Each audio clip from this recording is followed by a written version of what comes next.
"Sir, I can save her," said a barefoot boy from a forgotten village, with nothing but ancient knowledge and desperate courage in his eyes. In the heart of a remote jungle, a millionaire cradles his dying wife, seconds from losing her forever. What happens next is something no one could have predicted. And if you stop reading now, you'll miss one of the most powerful stories of unexpected heroism you'll ever hear. The morning sun blazed mercilessly over the remote village of Kampong Sarai, nestled deep in the Malaysian jungle. Dust particles danced in the thick, humid air as Michael Graves adjusted his expensive hiking boots and wiped sweat from his brow. At 42, he was the picture of success: tailored safari shirt, designer sunglasses, and the confident stride of a man who had never known want. His pharmaceutical empire had made him one of the wealthiest men in Southeast Asia, but today, he was simply a husband on vacation with the woman he adored. Elena Graves walked beside him, her auburn hair catching the dappled sunlight that filtered through the canopy above. At 38, she possessed the kind of natural beauty that made heads turn, not just because of her striking features, but because of the genuine warmth that radiated from her smile. She had been Michael's anchor for 15 years, the one person who saw past his fortune to the man beneath. "Look at this place, Michael," Elena breathed, her voice filled with wonder as she touched the rough bark of an ancient tree. "It's like stepping into another world." Michael smiled, watching his wife's face light up. This charity tour had been her idea, a way to connect with the communities their foundation supported. While other wealthy couples vacationed in Monaco or the Maldives, Elena insisted they visit the villages where their money was actually making a difference. "You always see beauty where others see hardship," he said, reaching for her hand. "It's one of the million reasons I fell in love with you." Elena squeezed his fingers, her wedding ring catching the light. They had been trying for a baby for 3 years now, and each failed attempt had only drawn them closer together. This trip was meant to be a respite from the fertility treatments, the specialists, the crushing disappointment that followed each negative test. "Maybe we're meant to help children in other ways," she had said the night before they left. "Maybe our purpose is bigger than just our own family." Now, as they walked deeper into the jungle, following a narrow path that wound between towering trees and exotic flowers, that conversation felt like a lifetime ago. "The guide said there's a clearing about a mile ahead," Michael said, consulting his GPS watch. "We can rest there before heading back." Elena nodded, but her attention had been captured by a brilliant blue butterfly that fluttered just out of reach. She stepped off the path, her eyes following its graceful flight through the undergrowth. "Elena, stay close," Michael called, but his voice was gentle, indulgent. He knew her adventurous spirit. It was one of the things that had first attracted him to her when they met at a charity gala 15 years ago. While other socialites had mingled with champagne flutes, Elena had been outside, feeding stray cats in the alley behind the hotel. The butterfly led her deeper into the jungle, weaving between massive ferns and flowering vines. Elena laughed, feeling like a child again as she followed its erratic path. The sounds of the forest enveloped her, the distant call of exotic birds, the rustle of leaves in the gentle breeze, the soft squelch of rich earth beneath her hiking boots. "Elena." Michael's voice carried a note of concern now. He could no longer see her through the dense vegetation. "I'm here," she called back, still chasing the butterfly. "Just a few more steps." She pushed through a curtain of hanging vines, her eyes still fixed on the beautiful creature that seemed to be leading her somewhere specific. The ground beneath her feet was softer here, covered in a thick layer of decomposing leaves that muffled her footsteps. It happened so fast that later, when Michael would replay the moment in his mind 10,000 times, he could never quite piece together the exact sequence of events. Elena's foot came down on what she thought was a fallen branch. But the branch moved, coiled and struck with lightning speed. The fer-de-lance had been sunning itself in the filtered light, its mottled brown and yellow scales perfectly camouflaged against the jungle floor. The snake's fangs sank deep into Elena's calf, just above her hiking boot. She screamed, a sound that cut through the jungle like a blade and sent every bird within a mile radius into panicked flight. "Elena!" Michael crashed through the undergrowth, branches tearing at his clothes and face.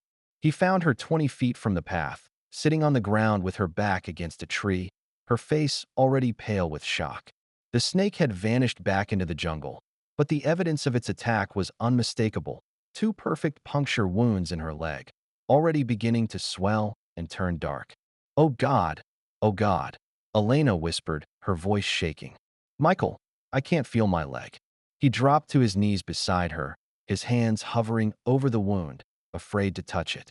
In all his years of building a pharmaceutical empire, he had never felt so helpless.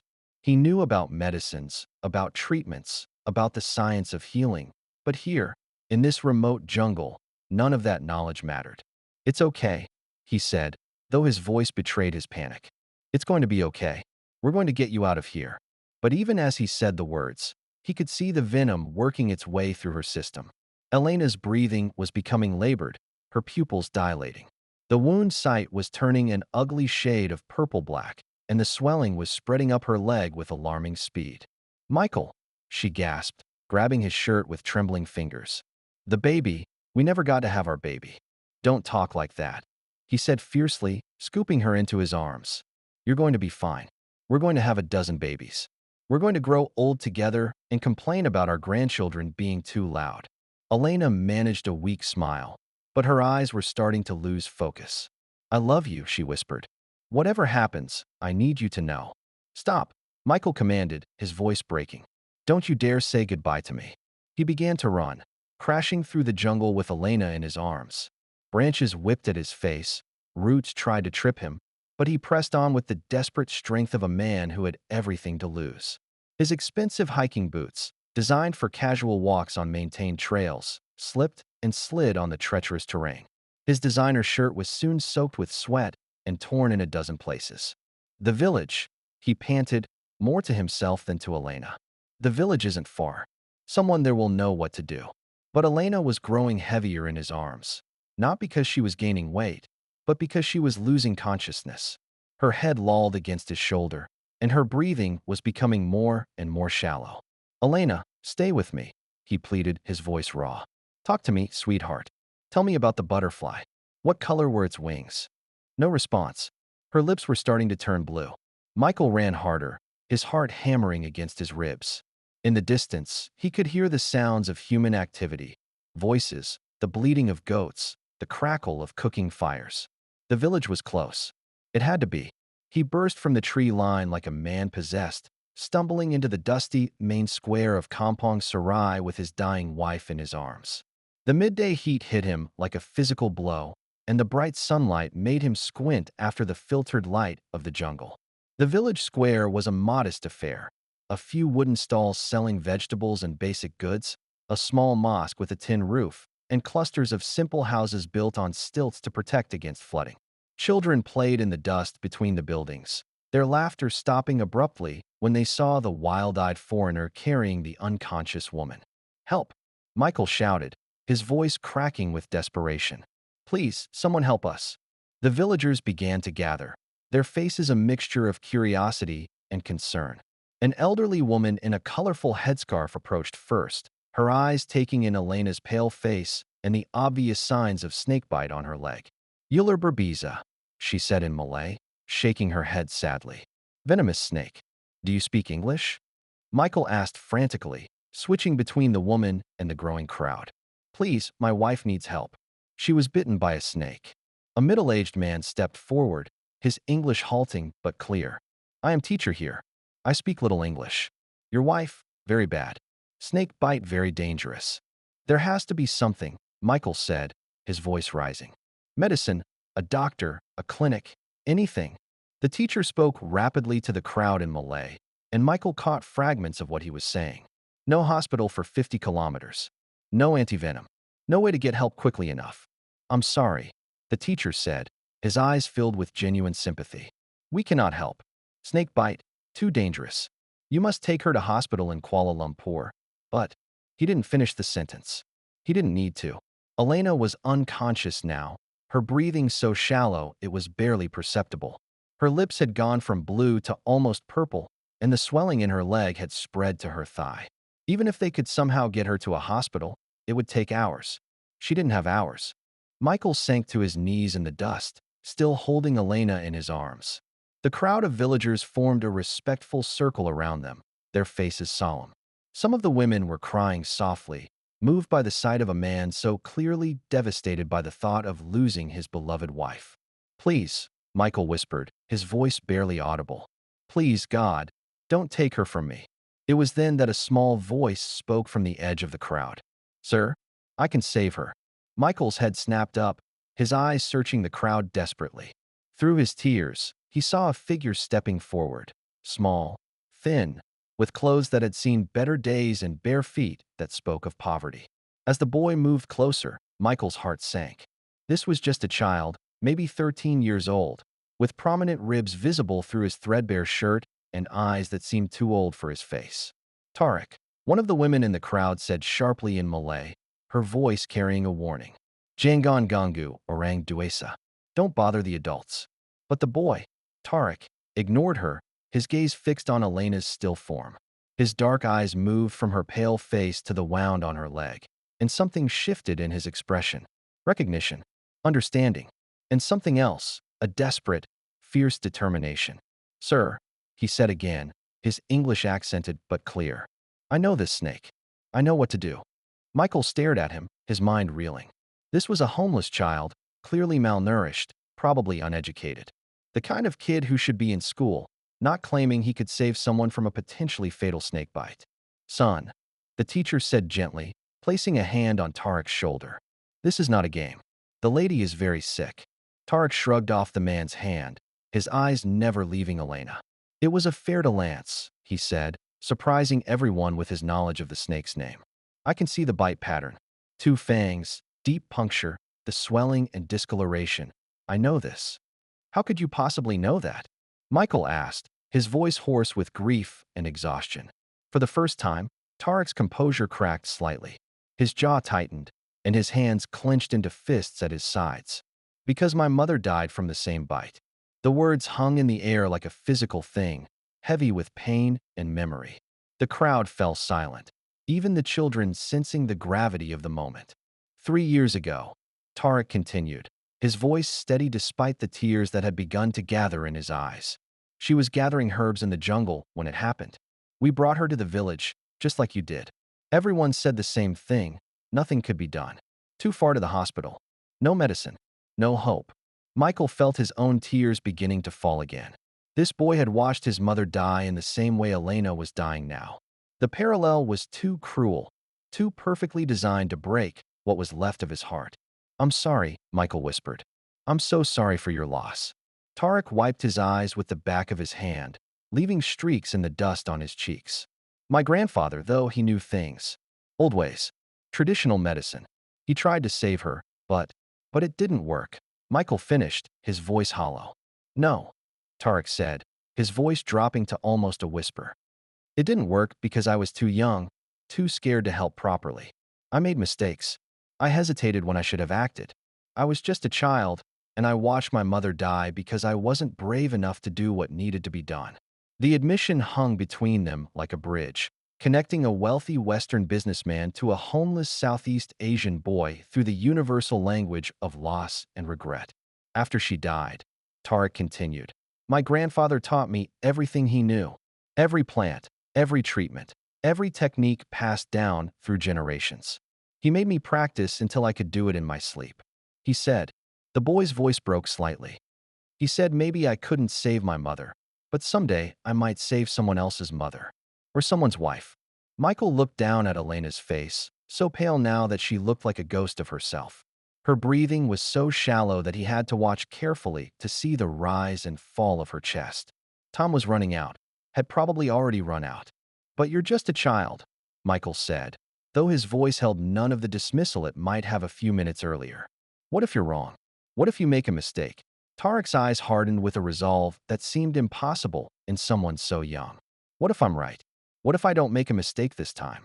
The question hung in the air between them. Michael looked around at the faces of the villagers, searching for guidance, for reassurance, for anything that might help him make this impossible decision. But all he saw was sympathy and helplessness. These were good people, but they had no answers to offer. "Sir," Tarek said, stepping closer and dropping to his knees beside Elena. "She doesn't have much time. The venom is moving to her heart now. I can see it in her face, in her breathing.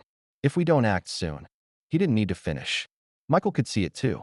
Elena was slipping away from him, breath by breath, heartbeat by heartbeat. What would you do? Michael asked, his voice barely above a whisper. Tarek placed his small, dirty hand on Elena's forehead with surprising gentleness. My grandfather taught me about a poultice, a mixture of plants that grow near here. It draws out the venom, slows its spread. And there's a tea, made from specific roots, that helps the body fight the poison. You're talking about folk medicine, Michael said, though his tone was more questioning than dismissive. Herbs and roots and… Sir, Tarek interrupted, his voice urgent but respectful. Your Western medicine is very good, but your Western medicine is 50 kilometers away, and your wife doesn't have 50 minutes. The brutal truth of it hit Michael like a physical blow. He was a pharmaceutical executive, surrounded by the most advanced medical technology in the world, but none of that mattered here. All his money, all his connections, all his knowledge, useless in the face of one small snake and too much distance. The hospital could have anti-venom, Michael said weakly, grasping at straws. Maybe, Tarek agreed, but definitely not in time. And sir, he hesitated, then pressed on. Sometimes the old ways know things the new ways have forgotten. Michael looked down at his wife again, memorizing the shape of her face, the curve of her lips, the way her eyelashes cast shadows on her cheeks. If he said yes to this boy, he might be saving her life. If he said no, he might be watching her die anyway. But if he said yes and something went wrong, if the boy made a mistake, or if his folk remedies made things worse, I could be responsible for killing my own wife, he said, voicing his deepest fear. Tarek's expression softened with understanding. Sir, you could also be responsible for saving her. Sometimes love means taking risks. The words hit Michael with unexpected force. How many times had Elena said something similar over the years? When they were dating, and he was afraid to introduce her to his demanding family. When they decided to get married despite the warnings from friends that they were too different. When they started trying for a baby despite their busy careers and uncertain futures. Sometimes love means taking risks, she had said then, her hand in his, her eyes bright with hope and determination. If I say yes, Michael said slowly, and you try to help her, and it doesn't work, then she dies anyway, Tarek said simply. But at least she dies knowing someone tried everything they could to save her.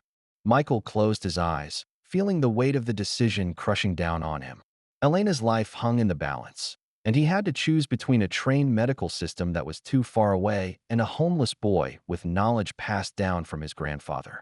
When he opened his eyes again, he saw something that made his decision for him. Elena's lips had moved, just slightly, and he could have sworn he heard her whisper his name. Do it, he said, his voice firm despite his terror. Please, try to save her. Tarek nodded once, sharply, and then transformed before Michael's eyes. The uncertain, grieving boy disappeared, replaced by someone with focus and purpose that seemed to come from somewhere deep inside him. We need to move her, Tarek said, his voice calm and authoritative. My grandfather's house is not far, but we must hurry. He turned to the crowd and spoke rapidly in Malay. Several of the men stepped forward, and within moments they had fashioned a makeshift stretcher from bamboo poles and a tattered blanket. As they carefully lifted Elena onto it, Michael caught a glimpse of the wound on her leg and felt his stomach lurch. The discoloration had spread even further, and the flesh around the bite was beginning to look necrotic. Is it too late? He asked Tarek as they began to move through the village. I don't know, the boy replied honestly. But my grandfather always said that as long as someone is still breathing, there is still hope. They moved quickly through the dusty streets, past curious children and worried adults. The village was larger than Michael had initially realized, with neighborhoods of small houses stretching back into the surrounding jungle. As they walked, Tarek pointed out various plants growing wild along the paths. That one, he said, indicating a leafy bush with small white flowers. Good for pain. And that one, he gestured to a vine climbing up a wooden post. Helps with swelling. My grandfather taught me that the jungle provides everything we need if we know how to look. They eventually arrived at a small wooden house on the outskirts of the village, barely more than a shack really, with a corrugated metal roof and walls made from salvaged planks. But as they carried Elena inside, Michael was struck by how clean and organized everything was. Despite the obvious poverty, there was a sense of order and purpose to the space. The main room was filled with clay pots, glass jars, and bundles of dried herbs hanging from the ceiling. A wooden table dominated the center of the space, its surface worn smooth by years of use. The air smelled of medicinal plants and something else, something that reminded Michael of the hospitals where he'd spent so much time during Elena's fertility treatments. "Put her here," Tarek said, indicating the table. As the men carefully transferred Elena from the stretcher, the boy began moving around the room with practiced efficiency, gathering supplies. "This was your grandfather's place?" Michael asked, trying to keep his voice steady as he watched Elena's pale, still form. Tarek corrected. "He's still alive, but very old now. He can't move around much anymore, so I take care of him. And I take care of this." He gestured to the room, full of medicinal supplies. "Where is he now?" "Sleeping in the back room. He sleeps a lot these days."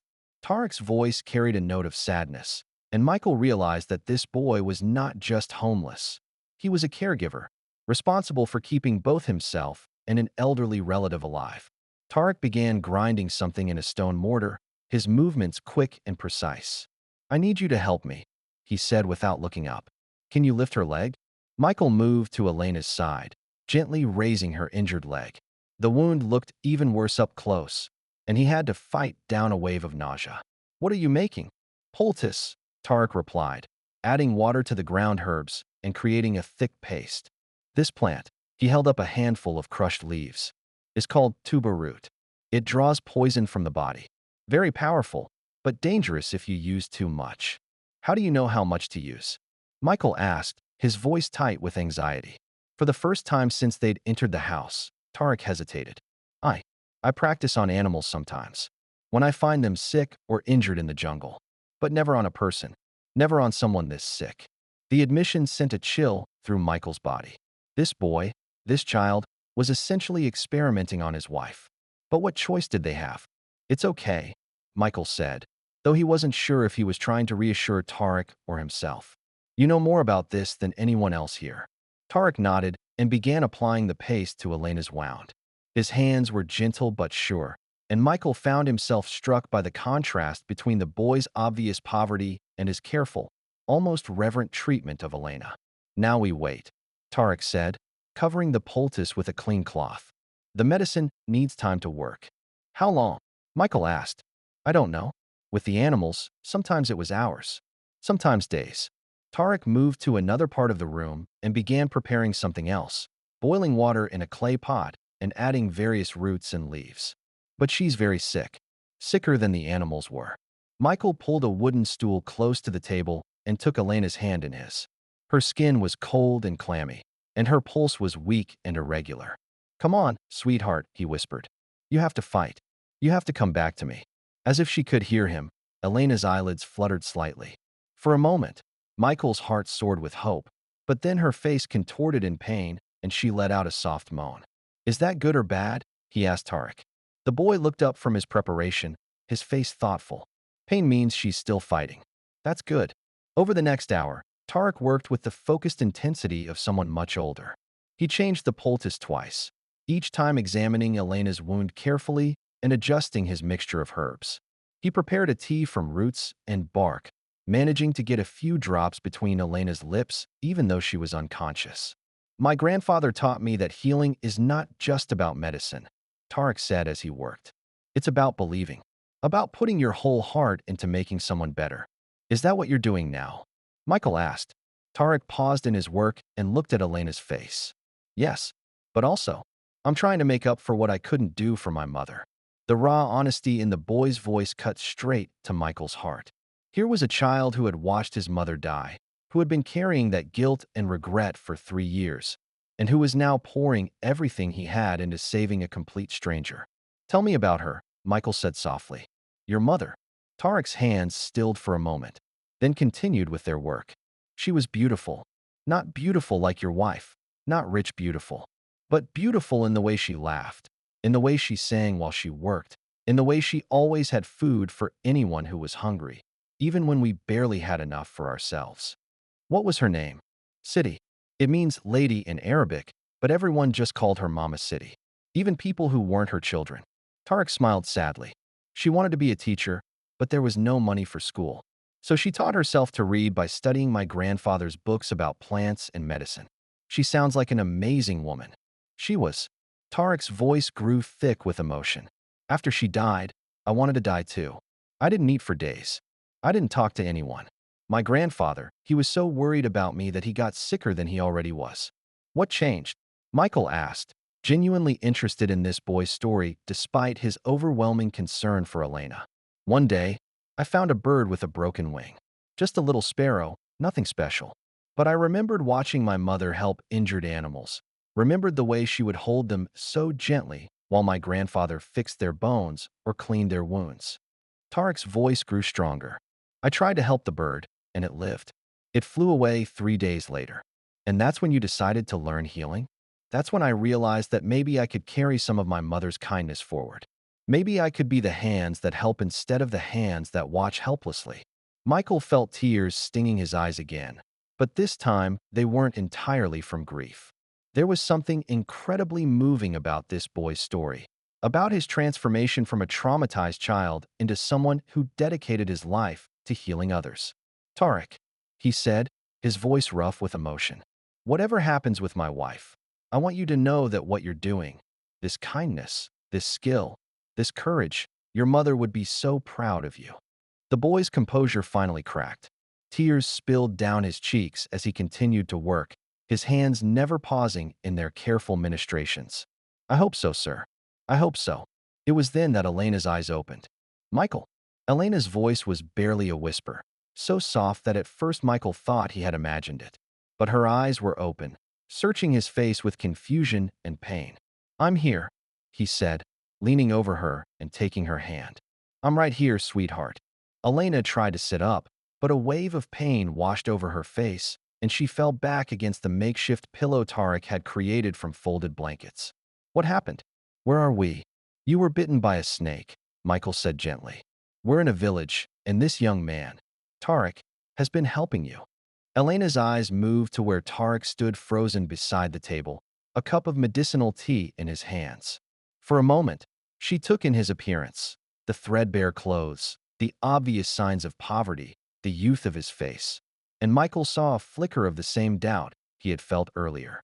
But then her gaze moved to the careful arrangement of medical supplies around the room, to the gentle way Tarek held the cup, to the dried tears on his cheeks, and her expression softened with understanding. Thank you, she said simply, her voice growing slightly stronger. Thank you for helping me. Tarek's face lit up with relief and pride. You need to drink this, ma'am, he said, offering her the cup. It will help your body fight the poison. Elena struggled to sit up enough to drink, and Michael supported her shoulders while Tarek carefully held the cup to her lips. The tea was bitter, Michael could tell from the face Elena made, but she managed to drink several sips before pushing it away. How do you feel? Michael asked, studying her face for any signs of improvement. Terrible, Elena admitted with a weak smile. But different than before. Less like I'm drowning, if that makes sense. Tarek nodded seriously. The medicine is working. The poison is not spreading as fast now. But you are still very sick. You need to rest, and you need to keep drinking the tea. Over the next few hours, they fell into a routine. Tarek would change Elena's poultice and prepare fresh tea. Michael would help Elena drink and eat small amounts of rice porridge that one of the village women had brought. Elena would sleep fitfully, waking every hour or so with pain or nausea. As the afternoon wore on, Michael found himself watching Tarek with growing amazement. The boy moved around the small room with quiet confidence, adjusting treatments based on subtle changes in Elena's condition. When her fever rose, he applied cool compresses made from a different combination of herbs. When she complained of nausea, he brewed a different tea that settled her stomach. How did you learn all this? Michael asked during one of Elena's sleeping periods. My grandfather has been teaching me since I was very small, Tarek replied, carefully grinding fresh herbs for another poultice. But really, it started with my mother. She was always bringing home sick animals, injured birds, anything that needed help. She said that healing was a gift from God, and that if you had the gift, you had to use it. Your grandfather must be very proud of you. Tarek's expression grew sad. He doesn't remember much anymore. Some days he thinks I'm my father. Some days he thinks I'm him when he was young. But on his good days, when his mind is clear, he tells me stories about the old times.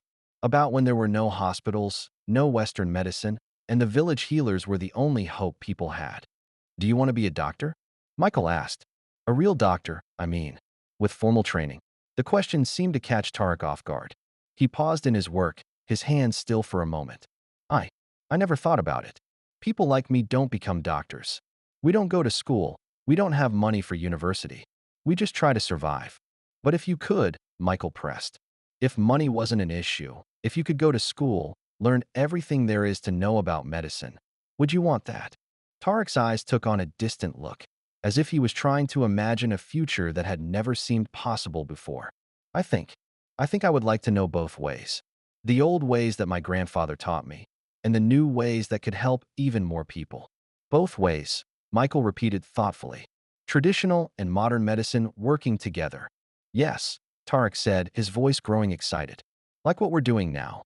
Your wife needs both, the plants and herbs to fight the poison, but also the knowledge of how the body works, how to watch for dangerous signs, how to know when someone is getting better or worse. It was a remarkably sophisticated way of thinking about medicine, especially coming from a 13-year-old boy with no formal education. Michael found himself wondering what this child might accomplish if given the right opportunities. Elena stirred again, her eyes opening with more clarity than they had shown since the bite. I heard voices, she said, looking back and forth between Michael and Tarek. You were talking about something important. Just getting to know our young healer here, Michael said, smoothing her hair back from her forehead. How are you feeling? Better, Elena said. And for the first time, Michael could hear truth in the statement. Her color was improving, and her breathing seemed easier. Still weak, still sore, but better. Tarek knelt beside the table and carefully examined the wound on Elena's leg. The swelling had begun to subside, and the angry purple-black coloration was fading to a more normal-looking bruise. The poison is leaving your body, he said with satisfaction. Tomorrow you will feel much better. In 3 days, you will be able to walk normally again. 3 days? Michael said. We need to get back to. He stopped mid-sentence, realizing that his first instinct had been to rush back to their comfortable hotel, to their scheduled flights, to their normal life. But looking at Elena's improving condition, and at the boy who had saved her life, he suddenly felt that rushing away would be the wrong thing to do. Actually, he said slowly, maybe we should stay a few days. Make sure you're completely recovered before we travel. Elena smiled, understanding immediately. I'd like that, she said. I'd like to get to know the person who saved my life. Tarek blushed, clearly uncomfortable with the praise. I only did what my grandfather taught me, what my mother would have wanted me to do. No, Elena said firmly, reaching out to take his hand. You did much more than that. You took a risk. You chose to help strangers when you had every reason to be afraid. That takes courage. And skill, Michael added. Serious medical skill. You diagnosed the type of snake from the bite pattern. You knew exactly which plants to use. You monitored her condition and adjusted treatments accordingly. That's not just traditional knowledge. That's real medical expertise. Tarek looked down at his hands, overwhelmed by the praise. I didn't want to watch someone else's mother die. I couldn't bear it again. The simple honesty of the statement brought tears to Elena's eyes. She squeezed Tarek's hand gently. You didn't just save my life, she said softly. You saved my husband's heart. And maybe you saved your own heart too. Outside, the sun was beginning to set, painting the sky in brilliant oranges and purples.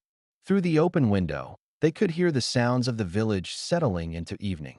Children being called in for dinner, the distant sound of cooking fires crackling to life, the gentle bleating of goats being brought home for the night. Tell me about your grandfather, Elena said, settling back against her pillow. I'd like to meet him. He's sleeping now, Tarek said, glancing toward a curtained doorway at the back of the room. But maybe tomorrow, when he's feeling better. Some days his mind is very clear, and he likes to tell stories about the old days. What kind of stories? Tarek's face brightened. Stories about when he was young, about the people he helped, about the plants and their secrets.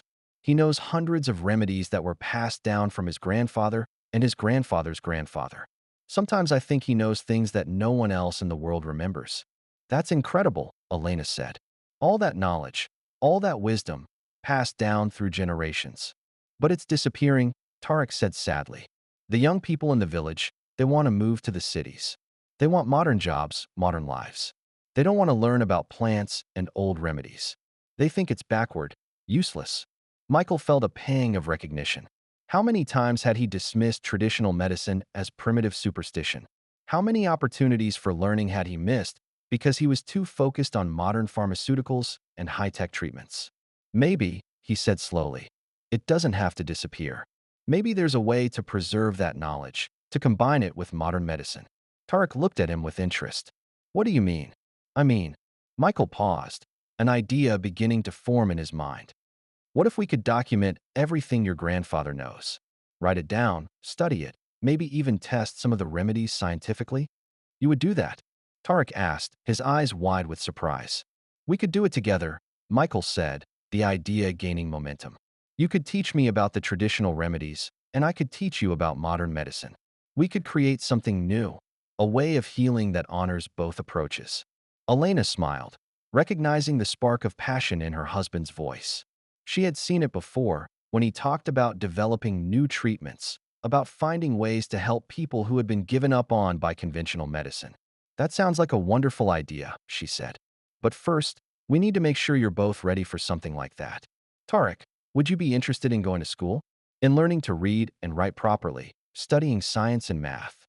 Tarek's face went through a series of emotions. Hope, fear, excitement, doubt. I I don't know if I'm smart enough for school. I can read a little, but not well. And I've never been to a real school. Intelligence isn't about whether you've been to school, Michael said firmly. It's about curiosity, about the ability to learn and adapt. You've shown more medical intelligence in the last few hours than most people show in a lifetime. But school costs money, Tarek said practically. Good schools cost a lot of money. And I can't leave my grandfather. He needs me to take care of him. What if we could figure out a way to handle all of that? Elena asked gently. What if we could make sure your grandfather had the care he needed, and you could still go to school? Tarek stared at them, clearly struggling to believe what he was hearing. You would do that? For me? But why? Because you saved my life, Elena said simply. Because you showed us something we'd never seen before. The power of traditional healing, the importance of preserving ancient knowledge. And because, she paused, looking at Michael. Because maybe this is how we're meant to help. Not just by writing checks to charities, but by investing in individuals, in people who have the potential to make a real difference. Michael nodded, feeling a sense of rightness about the path they were discussing. Elena's right. We've been trying to have a child for years, thinking that was the only way to create a family, to leave a legacy. But maybe family isn't just about blood. Maybe it's about choosing to care for someone, to invest in their future. Tarek was quiet for a long moment, clearly overwhelmed. When he finally spoke, his voice was thick with emotion. I would like that very much. But I'm scared. What if I'm not good enough? What if I disappoint you? You won't, Elena said with certainty. You've already shown us who you are. You're brave, you're intelligent, you're compassionate. Those are the qualities that matter most. And besides, Michael added with a smile, you've already done the hardest thing.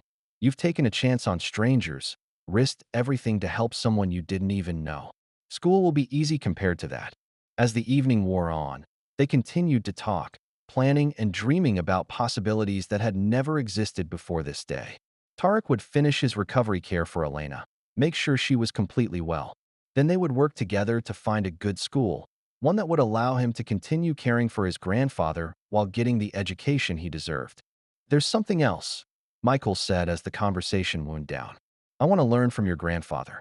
Everything he knows, every remedy, every technique. We could create a comprehensive guide to traditional healing in this region. And then, Tarek asked, then we could teach others. Train a new generation of healers who understand both traditional and modern approaches. We could make sure this knowledge doesn't disappear. Tarek smiled, the first truly happy expression Michael had seen on his face. My grandfather would like that. He always worried that when he died, everything he knew would die with him. Not anymore, Elena said softly. Now it will live on. As if summoned by their conversation, a weak voice called out from the curtained doorway. Tarek? Who are you talking to? Tarek immediately rose and went to the back room.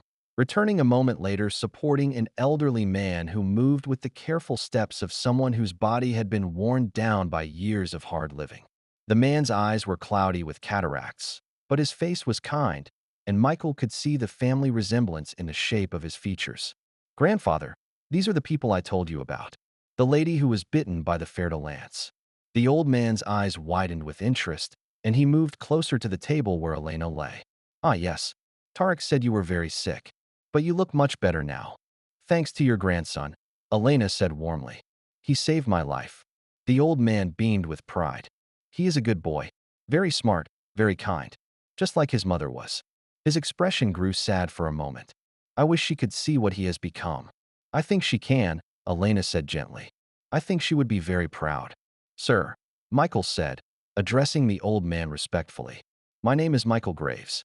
I wonder if I might ask you about your knowledge of traditional medicine. Tarek tells me you know remedies that have been passed down for generations." The old man's face lit up with pleasure. "Ah, you are interested in the old ways. Most people think we are just superstitious old fools." "Not at all," Michael said earnestly. "I'm beginning to understand that there's real wisdom in traditional medicine, real knowledge that shouldn't be lost. Come," the old man said, gesturing toward the shelves of herbs and remedies. "Let me show you some things. Tarek, bring the lamp." For the next hour, the old man, who introduced himself as Dadak Hassan, shared stories and knowledge with an enthusiasm that belied his physical frailty. He showed them plants that could stop bleeding, roots that could reduce fever, bark that could ease pain. Each remedy came with a story, a history of how it had been discovered and refined over generations. "This one," he said, holding up a dried root, "my great-grandfather learned about from a tiger." "A tiger?" Michael asked, fascinated. "He was hunting, and he shot a tiger, but only wounded it. He followed the blood trail for days, and when he finally found the tiger, it was alive and healing. It had been eating this root. So he tried it himself when he was injured, and it worked." Sometimes the animals are our best teachers. As the evening deepened, Michael found himself completely absorbed in these stories. Here was a wealth of knowledge that had been developed over centuries, tested and refined through countless generations of experience. It was a different kind of science than what he was used to, but it was science nonetheless. Careful observation, systematic testing, the accumulation of data over time.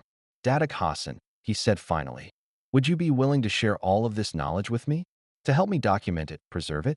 The old man's eyes grew bright with tears. "You would do that? You would help keep these things alive?" "I would be honored to," Michael said. "And in return, I'd like to help Tarek get the education he deserves. I think he could become an amazing healer, someone who bridges the gap between traditional and modern medicine." Dadak Hassan looked at his grandson with pride and love. "This is what I have dreamed of," he said softly. "That Tarek would have opportunities one never had, that he would be able to help more people than I ever could." "Then it's settled," Elena said, her voice stronger now than it had been all day.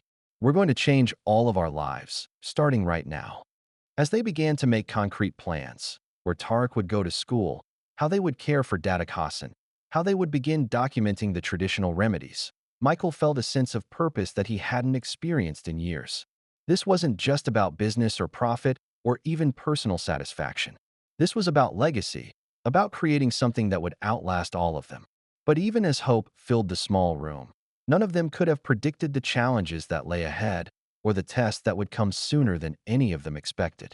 3 weeks later, Michael stood in the marble-floored lobby of the Kuala Lumpur International School, watching Tarek try to disappear into the expensive leather chairs.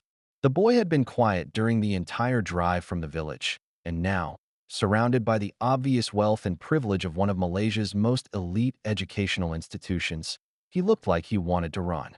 "Second thoughts?" Michael asked gently, sitting down beside him. Tarek shook his head, but his eyes told a different story. I don't belong here, Mr. Michael. Look at this place. Look at these people." Through the floor-to-ceiling windows, they could see other students arriving for the new term. Teenagers in crisp uniforms, carrying expensive bags, climbing out of luxury cars driven by uniformed chauffeurs. The contrast with Tarek's humble background couldn't have been starker. "You belong here because you're brilliant," Michael said firmly. "Because you have something to offer that none of these other kids have. Don't let anyone make you feel otherwise." Elena, who had been speaking with the admissions director, approached with a warm smile. She had recovered completely from the snake bite, with only a small scar on her leg to remind them of that terrifying day. "Good news," she said. "All the paperwork is complete. Tarek, you're officially a student here." But instead of excitement, Tarek's face showed only anxiety. "What if I can't keep up? What if the other students laugh at me? What if the teachers think I'm stupid?" "Then you'll prove them wrong," Elena said simply. "The same way you proved us wrong when we first met you. Remember? A grown man saw a homeless boy and assumed he couldn't help. But you saved my life anyway." The memory seemed to bolster Tarek's confidence slightly, but Michael could see the fear still lingering in his eyes. Starting a new school was hard enough for any teenager, but for someone who had never been in a formal educational setting, who came from extreme poverty, who was suddenly thrust into a world of privilege and wealth, it had to be overwhelming. "We'll be checking on you every week," Michael said. "And if you need anything, anything at all, you call us immediately." "What about my grandfather?" Tarek asked, the same question he'd been asking for weeks. "He's being well cared for," Elena assured him. "The nurse we hired is wonderful, and she's learning some of his traditional remedies. He's actually enjoying having someone new to teach." They had indeed found an excellent caregiver for Dadak Hassan, a young woman named Aisha who had training in both Western nursing and an interest in traditional medicine. She had moved into the small house in the village, providing round-the-clock care while also serving as a bridge between the old man's world and the modern medical system. "Come on," Michael said, standing up. "Let's go meet your teachers." The next few hours were a whirlwind of orientations, introductions, and administrative details. Tarek would be placed in a program designed for gifted students who needed academic support, essentially fast-tracking him through the basics while allowing him to focus on his areas of strength. The school had been initially skeptical about accepting a student with no formal educational background. But when Michael had demonstrated Tarek's medical knowledge and problem-solving abilities, they had quickly changed their tune. "This is highly unusual," the headmaster had said during their first meeting. "We typically don't accept students without transcripts, without test scores, without the usual documentation." "Sometimes," Michael had replied, "the most extraordinary students come from the most ordinary circumstances. This boy has practical knowledge that your other students couldn't acquire in a lifetime of textbook study." Now, as they toured the science laboratories and medical facilities, Tarek's eyes began to light up with genuine interest. This was a world where his passion for healing could flourish, where he could learn to combine his traditional knowledge with cutting-edge medical science. "Mr. Graves," the biology teacher said as they examined a microscope, "Tarek has been telling me about his work with medicinal plants. Would you mind if I asked him to share some of his knowledge with the class? I think the other students would find it fascinating." Michael looked at Tarek, who was suddenly glowing with pride. "I think that's a wonderful idea. Traditional medicine has a lot to teach modern science." As they left the school that afternoon, Tarek seemed more confident, more excited about the possibilities ahead. But Michael knew the real test would come when he was on his own, when he had to navigate the social dynamics of teenage life while carrying the weight of his unusual background. That test came sooner than anyone expected. 2 months into the term, Michael received a call from the school's guidance counselor. "Mr. Graves, we need to talk. There's been an incident involving Tarek." Michael's heart sank. He had been expecting something like this, but he had hoped it would come later, after Tarek had more time to adjust. "What kind of incident?" "It's complicated. Can you come in? And perhaps you should bring Mrs. Graves as well." An hour later, Michael and Elena sat in the counselor's office, facing a middle-aged woman with kind eyes and a concerned expression. "First, let me say that Tarek isn't in trouble, exactly. But there's a situation we need to address." "What happened?" Elena asked. "Yesterday, during lunch, one of the other students, a boy named Marcus Chun, had what appeared to be a severe allergic reaction. He was having trouble breathing. His face was swelling, and the school nurse was about to call an ambulance when Tarek intervened." Michael felt a chill of foreboding. What did he do? He identified the reaction as being caused by a specific type of plant. Apparently, Marcus had been eating some kind of exotic fruit his family had brought back from a trip to Indonesia. Tarek knew exactly what it was and what to do about it. "That sounds like a good thing," Elena said, confused. "It was," the counselor said. "Tarek's quick thinking probably saved Marcus from a very serious medical emergency. But that's not the problem." "Then what is?" The counselors sighed. Some of the other students saw what happened. They saw Tarek use what they called primitive medicine to help Marcus. And instead of being grateful, they started making fun of him, calling him the witch doctor, making jokes about his background. Michael felt his jaw clench with anger. And the school is allowing this. Of course not. We've addressed the bullying immediately. But the damage was done. Tarek has become withdrawn, isolated. He's not participating in class discussions, he's eating lunch alone, and his grades are starting to suffer. Where is he now? Elena asked. In the library. He spends most of his free time there, avoiding the other students. They found Tarek exactly where the counselor had said he would be, hunched over a medical textbook in a corner of the library, trying to make himself invisible. When he saw them approaching, his face crumpled with shame. I'm sorry, he said immediately. I know I'm not supposed to practice medicine without a license. I know I should have just let the nurse handle it. But Marcus was in real trouble, and I knew what to do, and I couldn't just watch. Stop, Michael said firmly, sitting down beside him. You have nothing to apologize for. You did exactly the right thing. But the other students? The other students are idiots, Elena said bluntly, earning a surprised look from both Michael and Tarek. They're privileged, sheltered children who have never had to fight for anything in their lives. They don't understand what real strength looks like. But they're not wrong, Tarek said quietly. I am different. I don't fit in here. Maybe I should just go back to the village. No, Michael said with conviction. Absolutely not. You belong here just as much as any of them. More, actually, because you've earned your place through merit, not through your parents' bank account. But how do I deal with them? How do I make them understand? Michael thought for a moment, remembering his own struggles as a young man trying to prove himself in the business world. You don't make them understand. You make them irrelevant. What do you mean?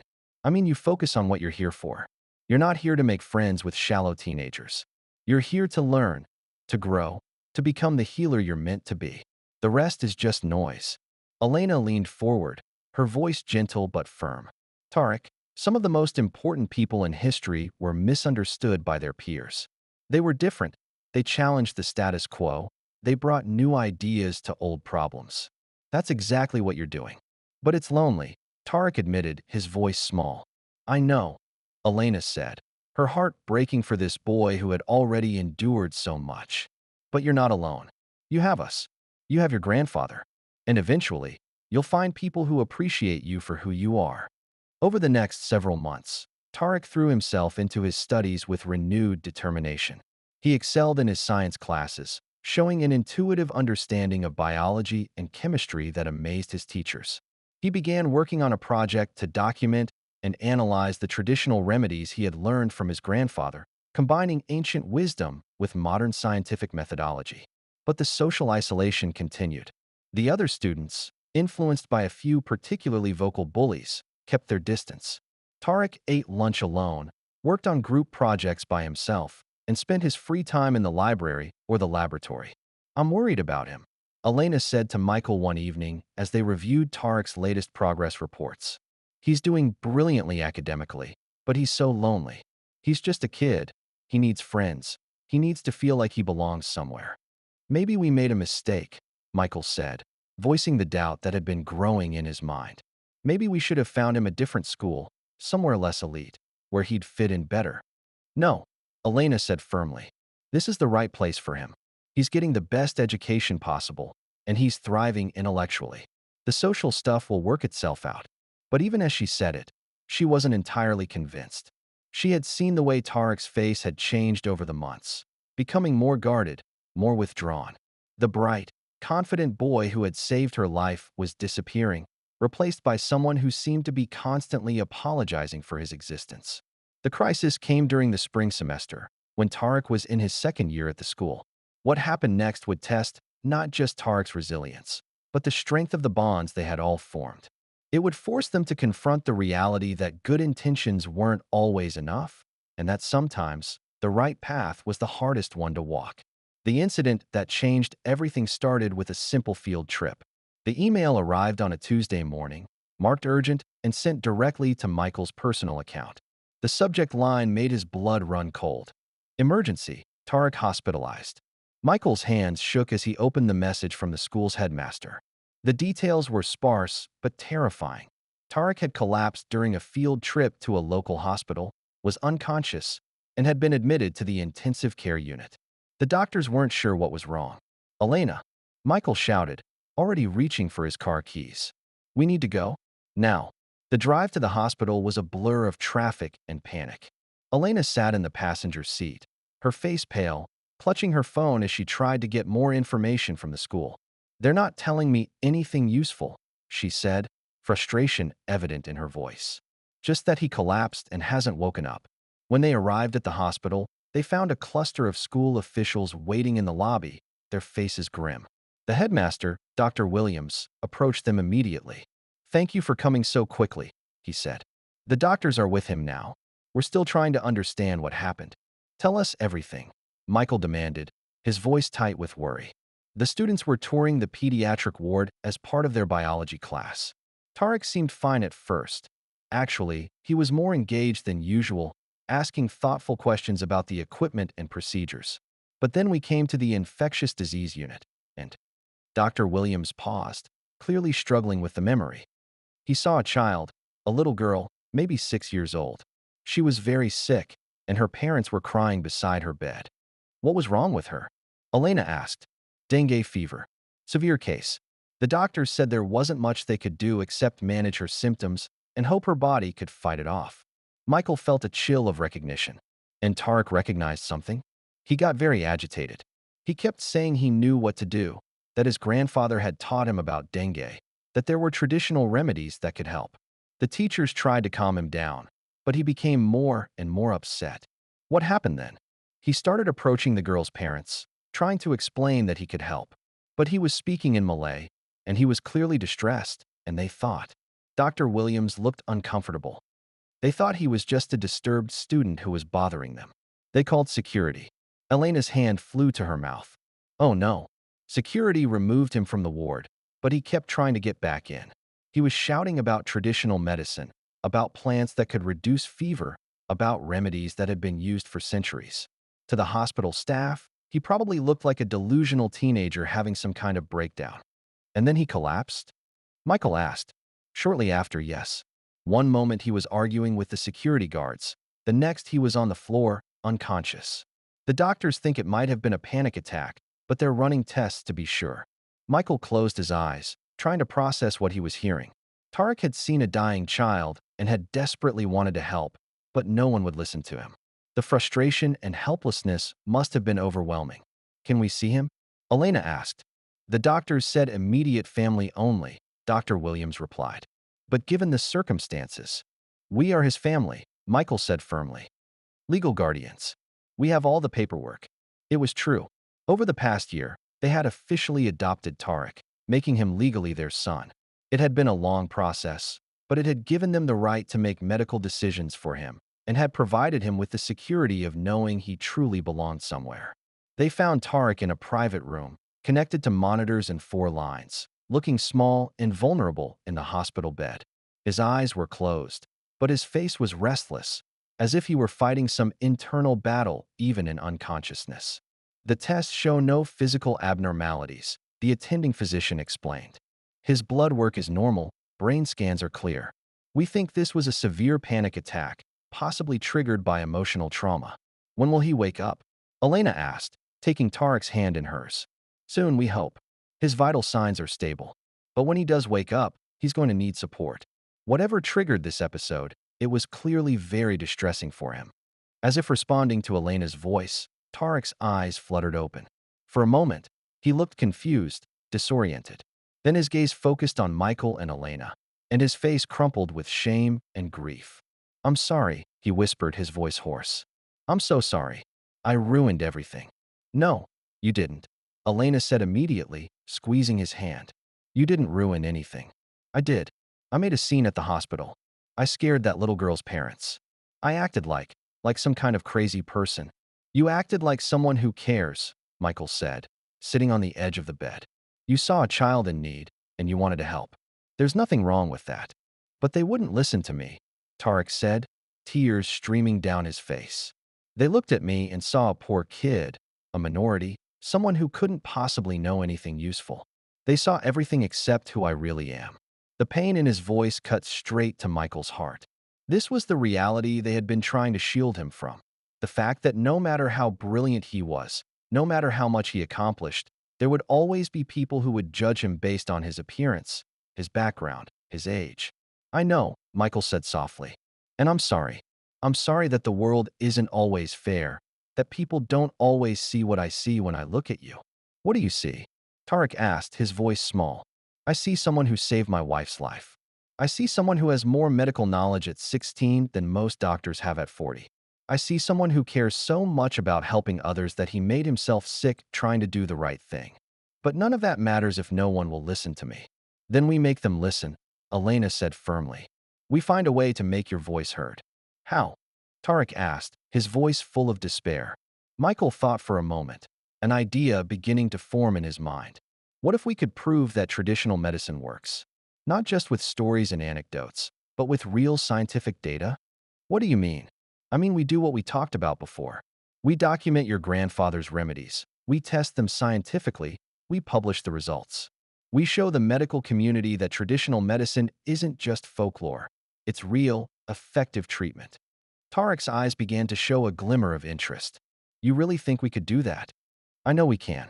And then, when you're standing in front of doctors and researchers with peer-reviewed studies and clinical data, they'll have to listen to you. Not because of who you are, but because of what you know. "But that could take years," Tarek said. "Then we start now," Elena said. "Today, as soon as you're feeling better, we begin the work of proving that traditional medicine deserves respect and recognition." Over the next several weeks, as Tarek recovered from his panic attack and gradually returned to school, they began to put their plan into action. Michael used his connections in the pharmaceutical industry to assemble a team of researchers and scientists who were willing to study traditional remedies. They started with the treatments Tarek had used to save Elena's life, carefully analyzing the chemical compounds in each plant and testing their effectiveness against snake venom.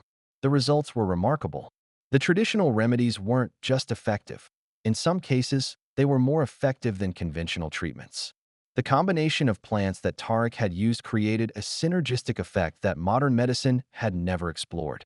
"This is incredible," Dr. Sarah Chun, the lead researcher, told them during one of their weekly meetings. "The antivenom properties of this plant combination are unlike anything we've seen. We could be looking at a breakthrough in emergency medicine."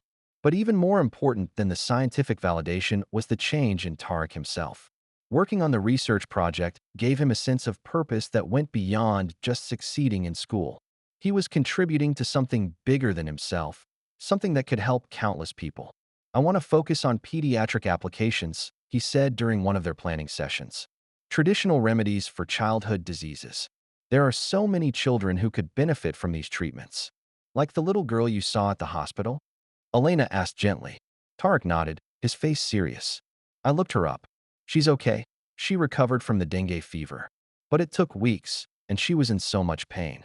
If the doctors had been willing to try some of the traditional remedies alongside the conventional treatment, she might have gotten better faster." "Maybe next time, they will be," Michael said. "Because of the work we're doing now." The research project became Tarek's passion, driving him to excel even more in his studies. He was taking advanced courses in chemistry and biology, spending his summers working in research labs, and already making plans for medical school.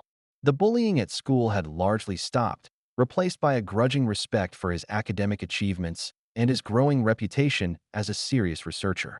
"You know," Elena said one evening as they reviewed Tarek's latest research proposal, "I never thought I'd say this, but maybe not being able to have biological children was a blessing in disguise." "What do you mean?" Michael asked. "I mean, if we'd had our own kids, we might never have met Tarek. We might never have learned about traditional medicine, never started this research project. We might have missed out on the chance to be part of something really important." Michael smiled, understanding exactly what she meant. "You're saying that sometimes the life you don't plan is better than the life you do plan?" "I'm saying that sometimes the universe has better ideas than we do." 3 years later, Tarek stood at the podium of the International Conference on Integrative Medicine, looking out at an audience of doctors, researchers, and medical professionals from around the world. At 19, he was the youngest person ever to deliver a keynote address at the conference, but his research had earned him the right to be there. Traditional medicine is not the enemy of modern medicine, he said, his voice clear and confident. It is its partner, its teacher, its complement. For too long, we have treated these two approaches as opposing forces when they should be working together to heal people. In the audience, Michael and Elena watched with pride as their son, for that's what he had become, in every way that mattered, presented research that was already changing how doctors thought about treatment. Several major pharmaceutical companies had already expressed interest in developing drugs based on the traditional remedies they had studied. My grandfather once told me that healing is not just about medicine, Tarek continued. It's about believing, about putting your whole heart into making someone better. I believe that traditional medicine and modern medicine, working together, can heal not just individual patients, but the world itself. The audience erupted in applause, but Michael barely heard it. He was thinking about that day in the jungle, when a homeless boy had stepped forward and said, "Sir, I can save her." Neither of them had known then that they weren't just saving Elena's life, they were saving each other. After the conference, as they walked through the lobby of the hotel, Tarek was surrounded by researchers and doctors wanting to discuss his work. Elena slipped her hand into Michael's, watching their son handle the attention with grace and humility. "He's going to change the world," she said softly. "He already has," Michael replied. "He changed ours." That evening, they had dinner together. Michael, Elena, Tarek, and Dadak Hassan, who had flown in from Malaysia to see his grandson's presentation. The old man's health was declining, but his eyes were bright with pride and satisfaction. "I always knew this boy was special," he said, his voice weak but full of love. "But I never imagined he would reach so many people." "The traditional knowledge you taught him, it's not going to disappear," Michael said. "It's going to spread around the world." Dadak Hassan smiled. "My ancestors would be proud. They would see that their wisdom is still alive, still helping people." As the evening wore on, they shared stories and made plans for the future. Tarek would be starting medical school in the fall, but he would continue his research, expanding it to include traditional remedies from other cultures. Michael and Elena would fund a new institute for integrative medicine, bringing together healers and doctors from around the world. "There's something I want to tell you both," Tarek said as the evening wound down. "Something I've never said before." "What's that?" Elena asked. "That day in the jungle, when I decided to help you, I wasn't just trying to save your life. I was trying to save my own." "What do you mean?" "I mean, I was drowning in guilt and grief over my mother's death. I was angry at the world, angry at God, angry at myself for not being able to save her. But when I saw you lying there, dying the same way she died, I realized I had a choice. I could let the pain destroy me, or I could use it to help someone else." "And you chose to help," Michael said, understanding. "I chose to believe that maybe my mother's death wasn't meaningless if I could use what I learned from it to save someone else. And in saving you, I saved myself." Elena wiped tears from her eyes. "You saved all of us. Our whole family. Because we are a family," Tarek said. "Not because of blood, but because we chose each other. Because we decided that love is stronger than circumstances, that hope is stronger than despair." If you made it to the end, please like the video and subscribe to our channel. It truly means the world to us. See you in the next one.